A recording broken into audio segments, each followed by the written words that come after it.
Doctor Sebastian Paul, അതായത് യെച്ചൂരിയും കാരാട്ടും A വിജയരാഘവനും Thomas ഐസക്കും A K ബാലനും മാത്രമല്ല, പാർട്ടിയുടെ താഴെത്തട്ടിൽ നിന്ന് പലയിടത്തു നിന്നും ഉയർന്നു കേൾക്കുന്നുണ്ട് പിണറായിക്കെതിരായ വിമർശനങ്ങൾ. വലിയ ഇടവേളയ്ക്ക് ശേഷം ഇങ്ങനെ ചില ഉറക്കെപ്പറച്ചിലുകൾ, വിമർശനങ്ങൾ ഉയർന്നു കേൾക്കുന്നത് ഒരു ഇടതു സഹയാത്രികൻ എന്ന നിലയിൽ അങ്ങയെ സന്തോഷിപ്പിക്കുന്നുണ്ടോ?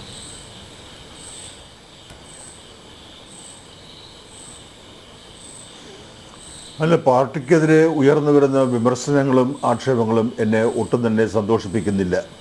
കാരണം തീർത്തും അടിസ്ഥാനരഹിതമായ കാര്യങ്ങളെ ആസ്പദമാക്കിയല്ല ആ വിമർശനം ഉയർന്നു വരുന്നത്.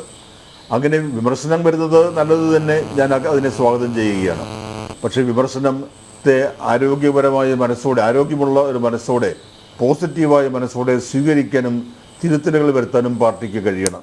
ഇവിടെ നേരത്തെ ജയശങ്കർ പറഞ്ഞതുപോലെ വെളിവുള്ള നേതാക്കന്മാർ ഇപ്പോഴും ഈ പാർട്ടിയിലുണ്ട്. പേരുകൾ പലപ്പോഴായി ഈ ചർച്ചയിൽ പരാമർശിക്കപ്പെടുകയും ചെയ്തിട്ടുണ്ട്.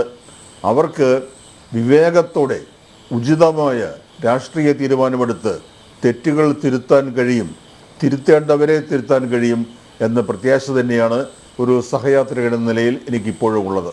ശരി.